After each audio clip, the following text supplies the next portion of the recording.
Okay, so welcome to Reproductive Organs and Emotions under the umbrella of Sacred Sexuality. And I'm Collette Corcoran. For those that don't know me, I started off many years ago working with spirituality and sacred sexuality within the womb wisdom framework. Before that, I was a yoga teacher and a yoga teacher trainer. I started off as a school teacher, so teaching has always been my bag. And I travelled the world learning different healing modalities from lots of different teachers and lots of indigenous communities all over the world, in Hawaii and Peru and India. So I was on a healing journey for myself, my own reproduction, my own emotions, my own femininity. And that led me to, first of all, seek my own healing. And then when I started to do some really deep healing and my life started to change, I wanted to share that gift with other women. And that's why I went into deeper teaching of sacred sexuality. After work in India, I did over 6 weeks into Tantra and sacred sexuality. So I want to just honour one of the first teachers that I ever came across was a teacher called Uma Dinsmore Tooley, who wrote a book called Yoni Shakti.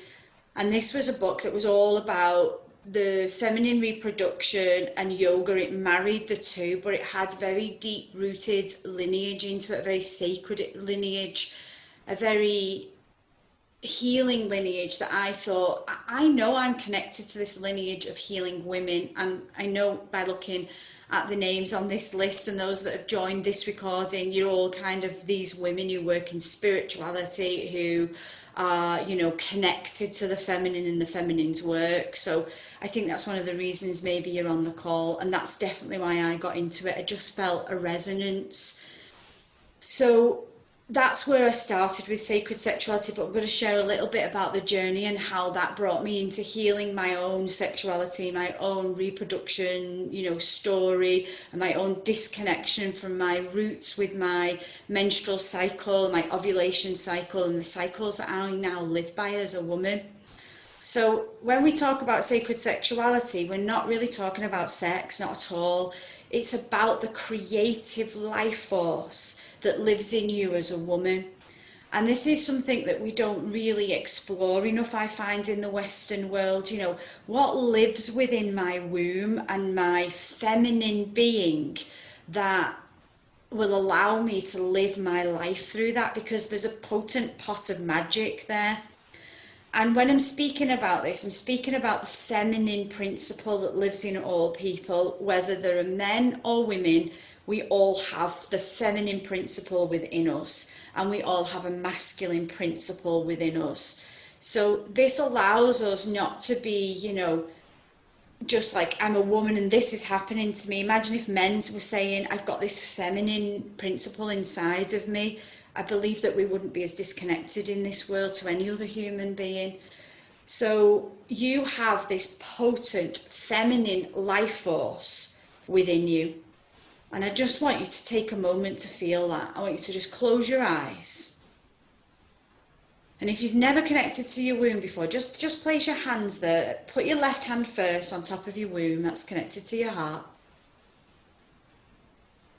And just take a sigh or a deep breath.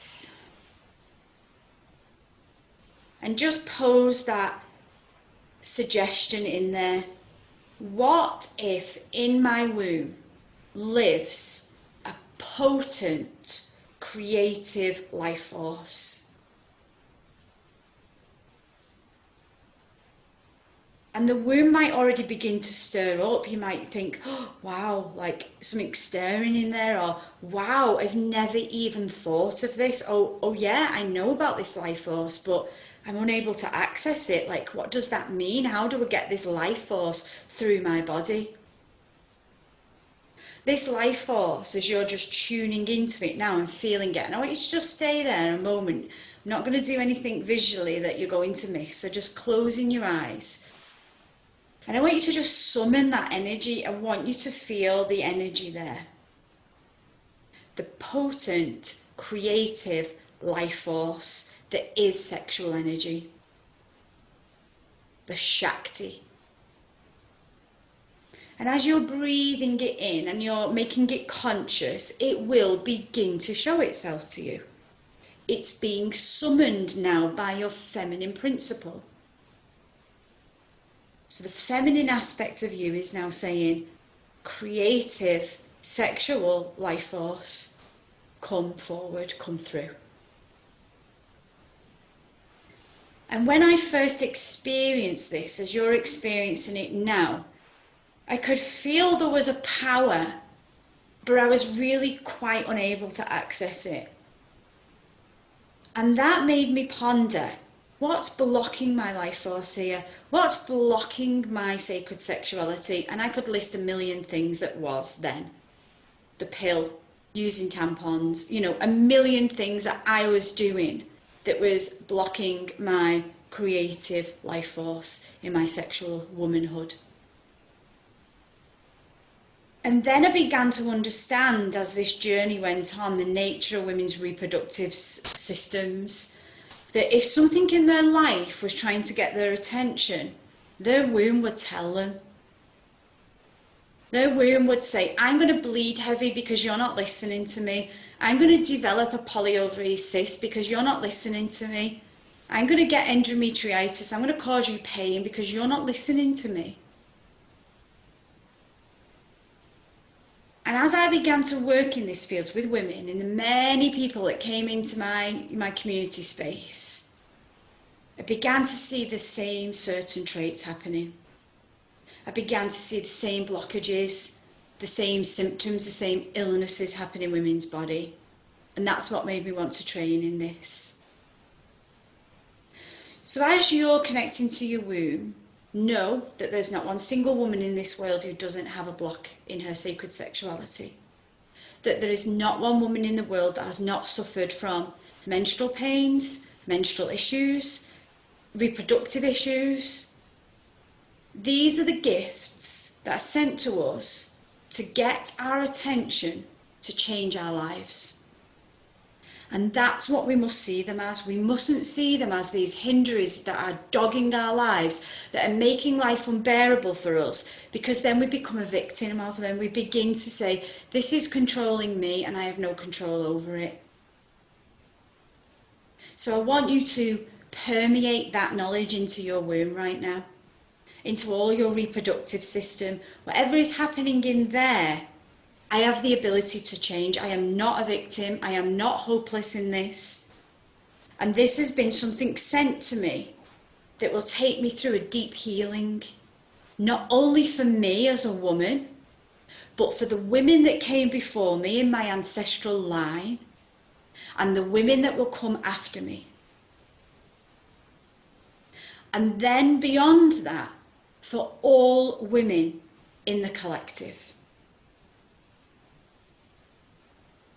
So I know that women on this call have issues, like all women. What is your issue? What is lying in your womb? Is it the lack of sexual life force coming through your body? Is it a pain? Is it heavy pain? What is it? And I want you to just connect to it right now.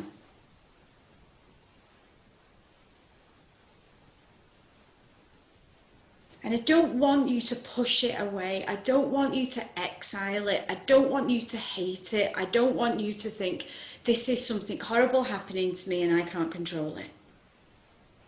I want you to feel into it now, name it, comfort it, be with it and say, you have my attention. I am listening. And we will work through this. We will turn whatever this is, whatever this has come to teach me, we're going to turn it from that into something magic and amazing. When I was dogged with BV, it was due to my relationship status and who I was relating with. And it kept coming back, it kept saying to me, this is not a great container for you. This is not a good relationship. And I refused to listen. And so that came back and back and back.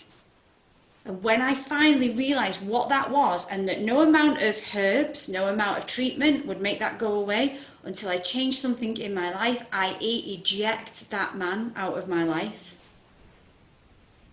my womb and yoni began to heal.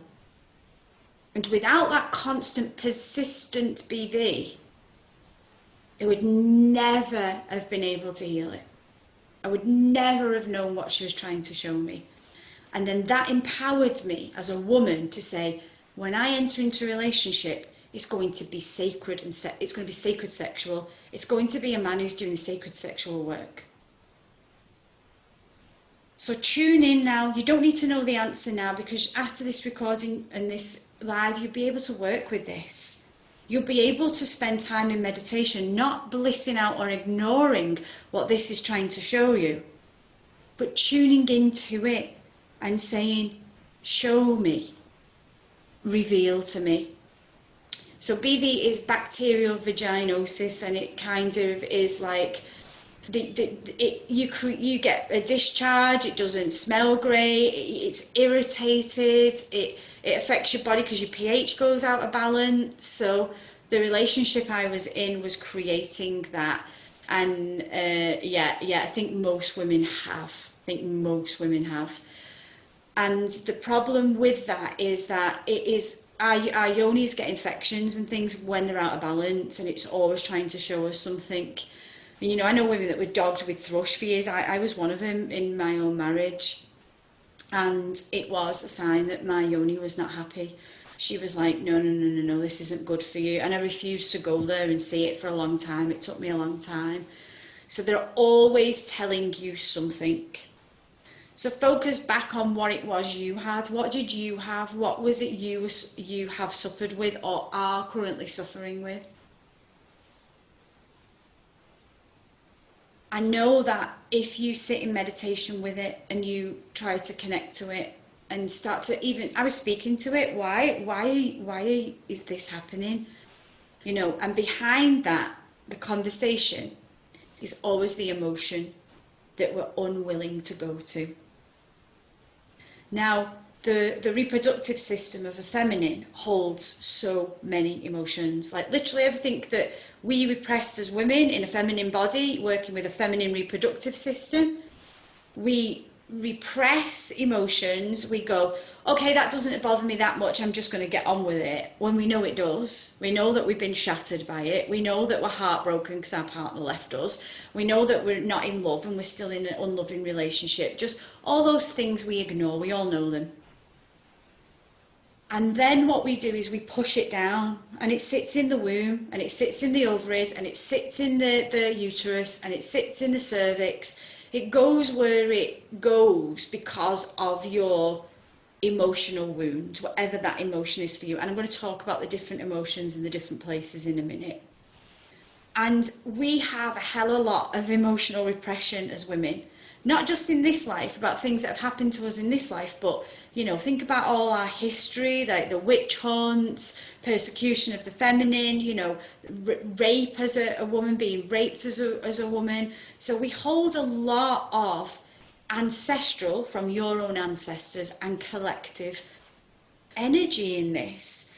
And I know that when I started to heal my own womb, I got to the point where there was much more coming through, and my womb shaman said to me, you've come to a point now, you've done a lot of healing in your own womb, you're beginning to heal your ancestral line.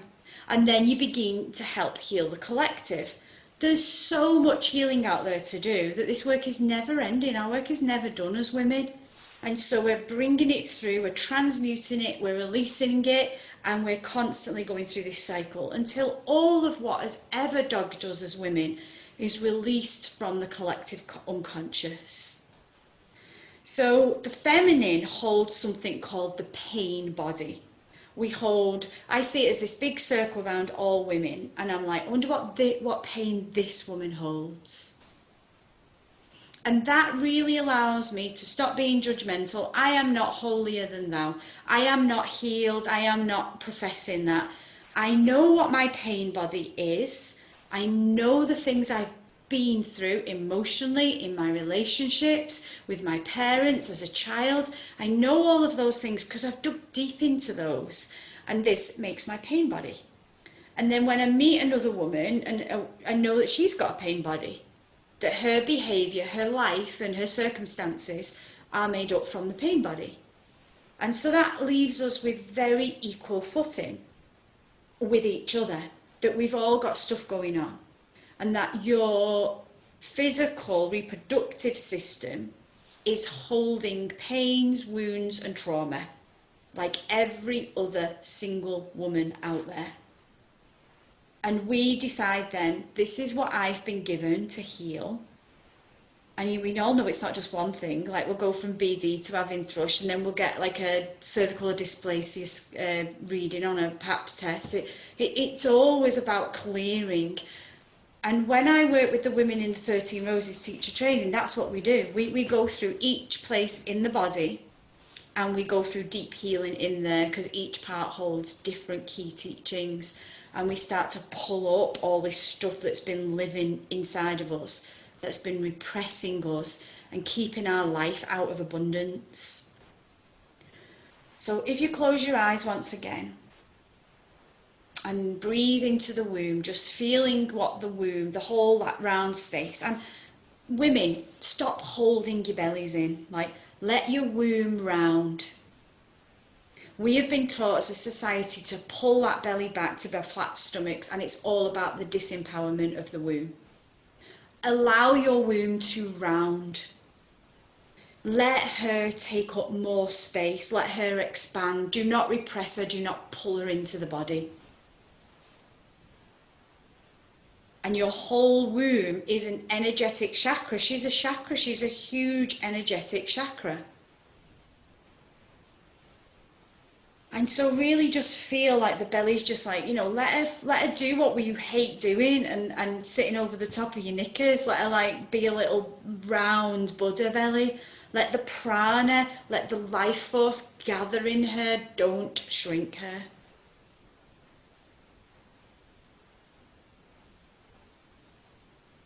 And as you breathe into the womb, as you close your eyes and you connect to your womb, just know that our sacred sexual circuit really actually starts with the breasts. So just be aware of your breasts, breathing into the whole entirety of your breast, the tissue, the nipples, just feeling. I'm just going to awaken a circuitry in your body.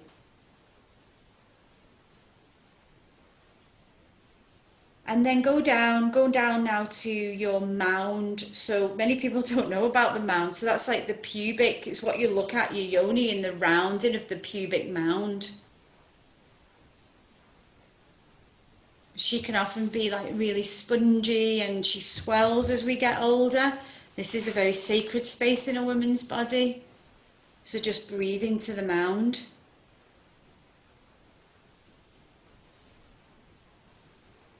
And then do the same to the yoni lips. So our lips are another sacred space. This is another energetic connection and healing in the body. Awakening the yoni lips. And then breathing into the clitoris.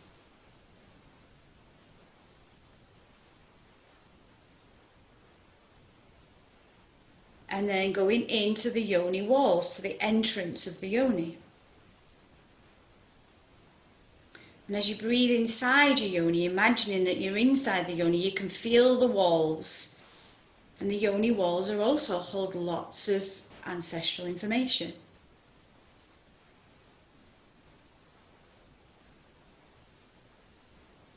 And then into the cervix, so feeling that roundness, the donut shape of the cervix, and breathing into the cervix.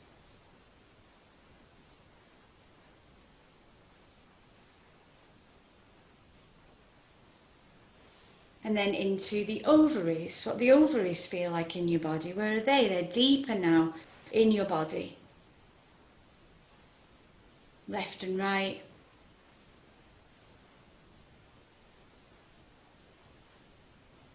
And then the fallopian tubes.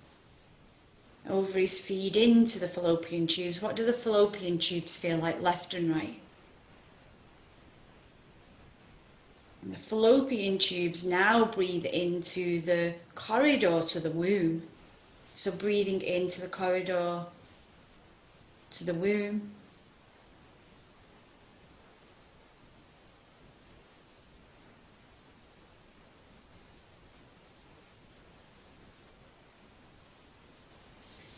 And then one last big deep breath into the womb, like feel yourself inside the uterus, go into the uterus, breathing into the uterus.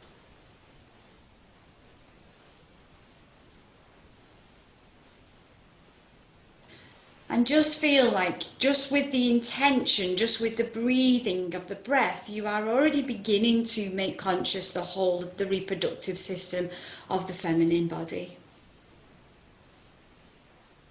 And as you're breathing that in, notice that you're reconnecting to places that you've just forgotten about or taken granted of.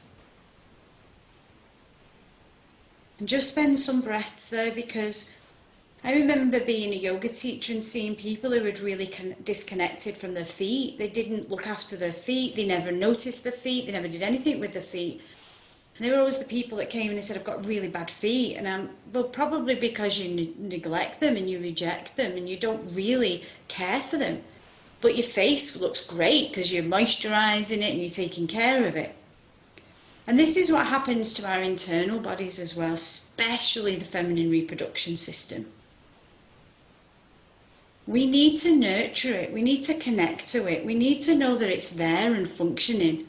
We need to MOT it, we need to breathe into it, aliven it, make it alive in us, know that we have a cervix and a fallopian tubes and we have all these bits, because I'm telling you, when my women work in these areas, the life comes through them. These areas change their lives. For example, the cervix is the energetics between the men and women, between masculine and femininity within your own self and outside of your womb. So when we start to work with women in the cervix, in the groups, everything starts coming up in relationships.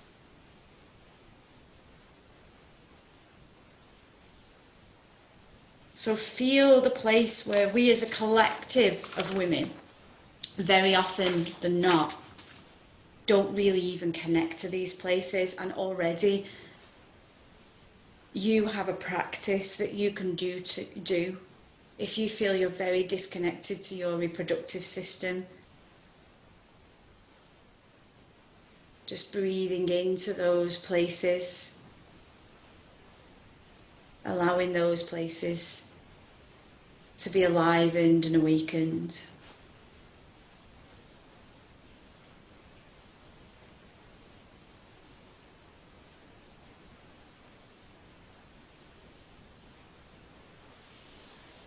Okay, so now that we've worked within them and we've brought some attention and some life to them, now that you're aware of the makeup of the reproductive system, what's hiding in there? And I've already mentioned this, emotions.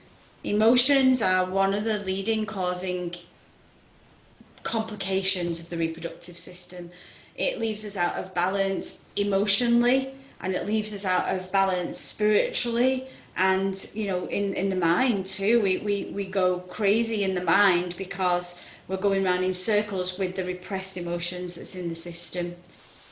So I want to just start with, you know, feeling into our I can't think of the word, menstrual cycle, into our bleed time, and how important bleeding is to us as women, and how sacred bleeding is to us as women. And we all know that we've come through this whole patriarchal society, and I'm not blaming men, because we hold patriarchy within us as women. You know, if we hold a masculine principle that's added to the patriarchy. And that has led us to disconnect from our bleed. It's led us to feel shame about bleed. It's led us to believe that the bleed is dirty, that the bleed is not something we talk about. But the bleed in the ancient times was sacred blood. Ancient scriptures speak of a lot of the higher initiates of men drinking menstrual blood to attain spiritual enlightenment and spiritual knowledge. It is, and is still being used by women in spiritual circles, to honour the earth. We give back the blood to the earth, to the mother. And because we've moved away from that, we've disconnected further and further to our whole reproductive system and all the places in us that are connected to the sacredness of our menstrual cycle. And there are many ways we can reconnect and honour the bleed when it comes. We can be thankful that the bleed comes, because blood in our womb comes to release us. Blood in our womb is the life and death process. That's what it is. It's a life and death process. It's the mother's energy who births and dies. And within your very blood that you release every month, it's imbued in your cellular data. It holds all the information about your month, all your emotions, all your patterns, all your experiences, and it will release all of that genetic cellular information as you bleed. And you can heighten that and help the womb by knowing what emotions are still sat in my womb. What this month did I not process fully? What emotion did I avoid? What pattern has been coming up that I'm stuck in this month? Let me, with the womb, release this pattern out this month. I am going to set an intention that this month I don't eat cheese and toast before bed. You know, and I'm giving you something humorous, but seriously, any intention that you have, and you set that intention and you work hard not to do that, and the bleed will help you release the motion. Why am I eating before bed? What is it? It's a comfort thing. Why don't I feel comfort? Because as a kid, like, I used to cry myself to sleep at night, and food always comforted me. And we go from something we might laugh about to something that was really deep and painful for us as children or adults. And then we begin to process that and say, I don't want to take this through to the next month. I don't want the next month to be about my bad eating habits or my bad sleeping patterns.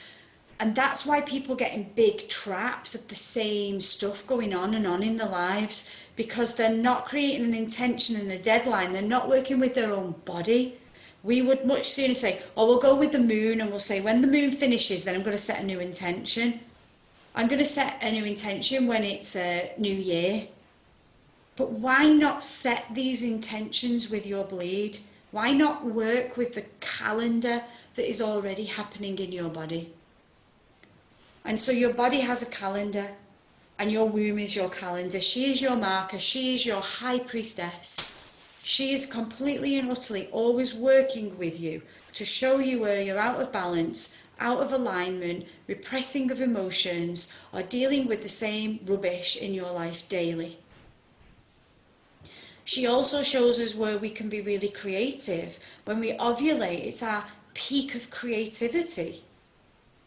And that's the time to be really starting creative projects or putting in your diary, I'm ovulating these few weeks, so I'm actually going to do painting those weeks, or I'm going to start a new hobby, because those weeks will be really potent to start those. Because starting those in the bleed phase might not be, because the bleed goes into, we go into a bit of a, it's a death phase. So we go into a little bit of a slow down. So this is the knowledge of your cycle that will empower you as a woman to live with your own inner guru, that is your womb, that helps you move through the different phases. So when a woman gets something like PMT, and we hear that word a lot, premenstrual tension, this is an accumulation of emotions. It's an overwhelm of emotions. And we just use the word PMT to kind of say, oh, I'm bleeding, and so therefore I'm feeling la la la, instead of saying, oh my God, I'm feeling this way because it's coming to my bleed and I haven't processed some emotions. Men get it. Men get times in their month that they feel like they are more emotional, because we're all cyclic. We all go through cycles. So premenstrual tension is this like illness word that's been coined to us, but we all have the chance to feel, oh my God, I'm coming to my bleed and I feel really sad. It's a sign that you have repressed sadness that you need and the womb wants to help you release. You might get neurotic. You might be angry. Great. This isn't just because it's your period making you like that.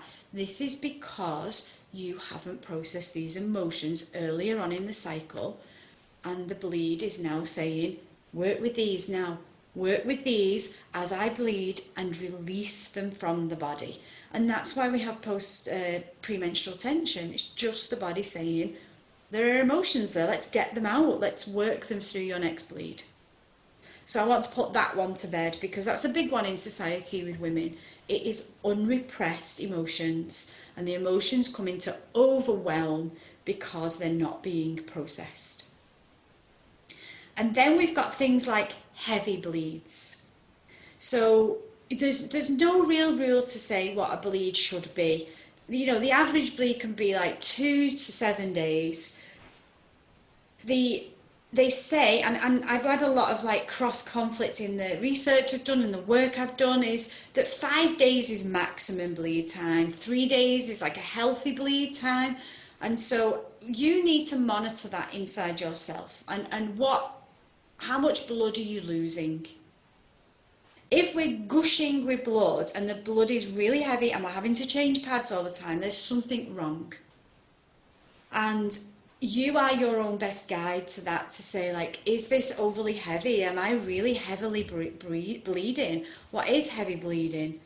Because heavy bleeding is the same. It's the overbuild of specific emotion.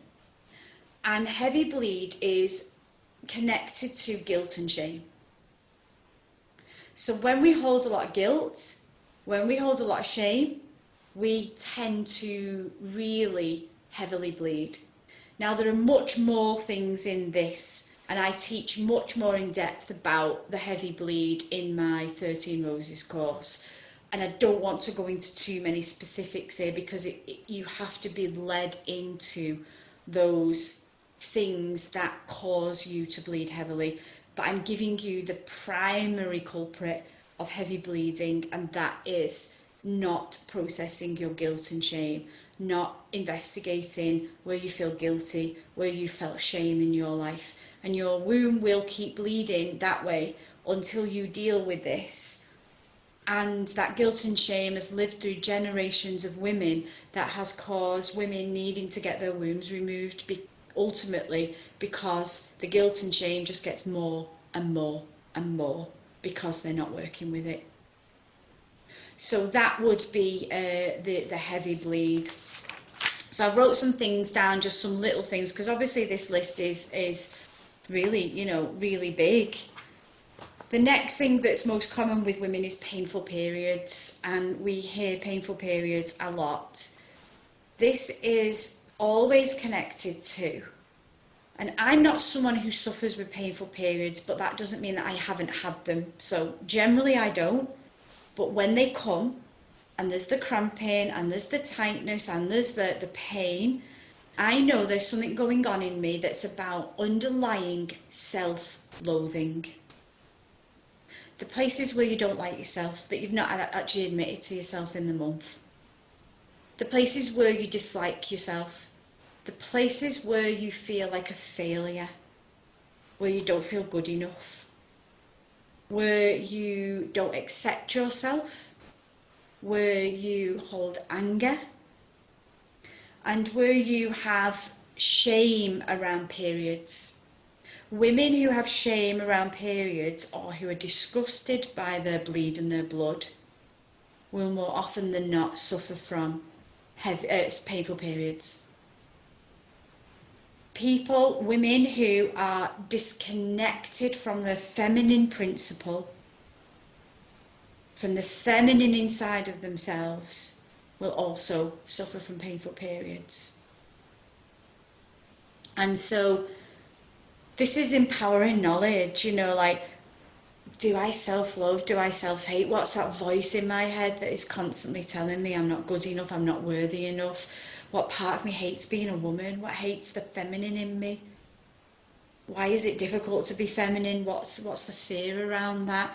You can open up lots of questions now you know that these live within you. So the next thing I wanted to talk about was endometritis, and this is something that plagues many women. And I've worked with many women with endometritis, and the traits are always the same, and my training showed that this is about a lack of dropping into the feminine power within us. These women who suffer from endometritis normally have the vocabulary that they can't. They will say, I can't do this, I can't, whatever. That word comes in a lot, I can't. And they make themselves small. They are always unconsciously, not knowing that they're doing this, but they're always saying, I'm unable to do this. And it's because of underlying unworthiness. They don't feel they're good enough, they don't feel they can. And so they need to investigate into why they feel like they can't. Why do they keep making excuses? What are the excuses? What do they deny about themselves? And I know what they deny about themselves. These women are powerful. These women are deeply powerful. And in order for them to suppress that power, it takes a lot of energy from the womb. And so the endometritis is, you know, a build-up, and that's what happens, that the lining grows from the womb, tries to expand. The womb literally tries to regenerate outside of itself. It's wanting the expansion because the feminine power in the woman is not expanding. Interesting. And I know this is going to strike chords with those of you who are suffering with endometritis. And that's about investigating into the healing you need to set your own mind and spirit free from these lack, I am not, and I can't thoughts. So that leads us on to the cervical situations. And cervical dysplasia and cervical cancers have risen in our world. And I know this is a point of, you know, huge discussion, and there are I know a load of great cervical teachers who teach only on the cervix because it's that big an information field. So I don't want to do it disservice by trying to minimize the impact of the cervix on women, but we all know that many of us live in fear of getting a test that shows a positive abnormal cell. And the reason that we get abnormal cells, and we all know that HPV can be part of the reason for this, but HPV itself has an emotional reason, and that is about, you know, not, again, making the self small, not liking the self, being cruel towards the self, feeling like the bigger self is invading the body and you don't quite know what to do with it. So the HPV that can onset cervical dysplasia, but cervical dysplasia can come without it, is about narrowing your life. It's about the world being this big, you know, bigger than this room, and then you fitting into a box inside of it and living in that box. And we narrow ourselves down. We say, we've got a nice little apartment, we've got a nice little job, and we keep ourselves there.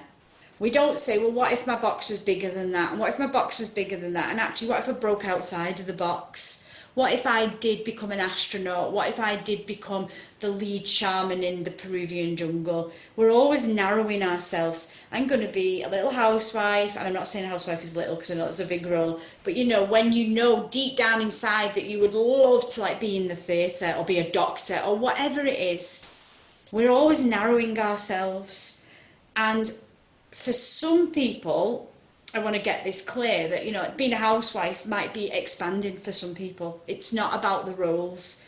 It's about you knowing what is narrowing you. What is narrowing you? Where are you hiding behind? Where are you keeping you small?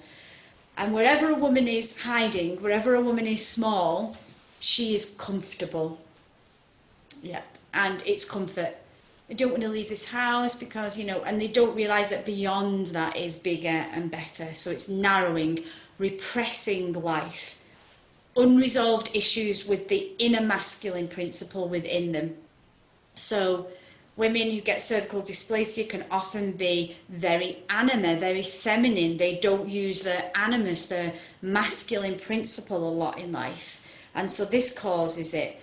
And also the outer relating with the masculine principle is also very distorted. And, you know, I often find that women who have this hold the princess archetype. They like being looked after. They don't really, you know, they squeeze themselves small to live in comfortable conditions. They also can have a very unfulfilled life if they truly ask themselves, are they fulfilled? I mean, it's a scary question. You know, ask your cervix right now, are you fulfilled? It's not nice, is it? Because that invokes change. That makes us feel, oh my gosh, then what I've got, and it's not about not being enough, it's about fulfillment. I don't mean matter, I don't mean, no, my car's not big enough, or I mean like, don't feel fulfilled inside. Something needs to come alive in me. And the situation I'm in is not allowing this aliveness to come out. It's narrowing me. They often have, with cervical dysplasia, there is sexual trauma for sure, ex-lovers, ex-partners, bad sexual experiences, and then really having the inability to trust, surrender, and be vulnerable. So I just wanted to give you the main ones. There are so many more, and there's so much work to do in the cervix, but you get an overall idea about why that's happening and the emotional process that you can go in as a woman to go into the unresolved issues that the cervix is trying to communicate with you through abnormality in the cells. She is saying to you, I'm pushing this stuff out because you are not. And if you don't deal with this emotionally and physically and in action, I will push it out and it will have to be dealt with medically. And that's what the body's doing all the time. It's constantly having to deal with emotional suppression, nervous system dysregulation, and as a consequence, it takes the heat, it takes the fist, it takes all that pressure, and it manifests into disease, illness, things going wrong. We dysregulate, we come out of regulation. So our reproductive system is no different in that way. This is just not common enough knowledge out there. And then finally, I just want to briefly touch, because it's huge, on to infertility. And infertility is a big subject for women who are, I'm talking about the inability to get pregnant. I'm not talking about the other problems like miscarriage or loss. That's a different ballgame. But infertility that hounds many women can be due to the mental state of the woman, depression, anxiety, frustration, hopelessness, worthlessness. They all lie in the psyche of women with infertility problems. We've all heard stories that the minute a woman stops worried about getting pregnant, suddenly she's pregnant. And that may be because somewhere in her journey she has realised, like, this is hounding me. Infertility for people takes them on a really, really deep emotional journey. And when that emotional journey starts to open, the emotions begin to come up that we repressed in the first place. So it is a healing journey in itself, infertility, but we can't avoid working with women who are infertile with the deeper emotional frustrations and turmoils, depressions, anxieties that run through their body, because this will be holding them back from being fertile and being able to bring life in. There is often, I found as well, women who in the past that I work with have had infertility problems due to the fact that they have parenting fears. I'm just going to be as blank bold as that they're scared about being a parent, and until they go there and say, I am absolutely petrified of being a parent, then that sits in their psyche, and the pregnancy never, the fertilization never happens. So even in conversations with women that I've had, they've come out and said, I'm terrified, I'm absolutely terrified, I'll be the worst mum ever, I don't know what to do, da, da, da, da, da, da. And then lo and behold, they get pregnant. So it can be as simple as recognizing unconsciously that you're terrified because you've repressed it, you've pushed it down and said, I'm just going to get pregnant and deal with that as it comes, rather than dealing with the emotions firsthand. The second thing is, and not many want to admit this, is problems in their relationships. These partners that they're with, that they're trying to get pregnant with, are not the right partners. And that's very, very hard to work with people on that one, but that has happened for me many times. And that relationship is not conducive to fertile land. And then I find the relationship ends and they go meet someone else and the fertility happens, the pregnancy happens. So that's a difficult one for people to admit and face. And finally, in infertility, it's holding back, just holding back. People who hold back from life can find themselves having fertility problems. People who hold back how they feel, what they want, what life should be, like any holding back can really affect fertility as well. So they were just a few key points that I wanted to share in this transmission, session, workshop, whatever you want to call it, because I'm seeing it more and more and more. And for someone who does the work on themselves and helps other women, I get really frustrated when I see all the posts about people's journeys in these things and they're not getting answers and it's not healing, because I know if they did the emotional work, if they went into the underlying reasons it's happening, that they would heal these complications. Everything that comes in our body has the ability to heal. I will say that without any doubt whatsoever. 100% your body can heal from whatever it is been given, due to the not simple fact, because I know it's not simple, but down to the fact that you can work with it emotionally, psychologically, therapeutically. It needs going into. There are no drugs in the world that will get to those parts of us, and we all know that the drugs literally inhibit any emotional work. I am not against the medical system. I love the medical system, because what it's there for is when it's needed. We need the medical system when it's needed, but it's not the only answer.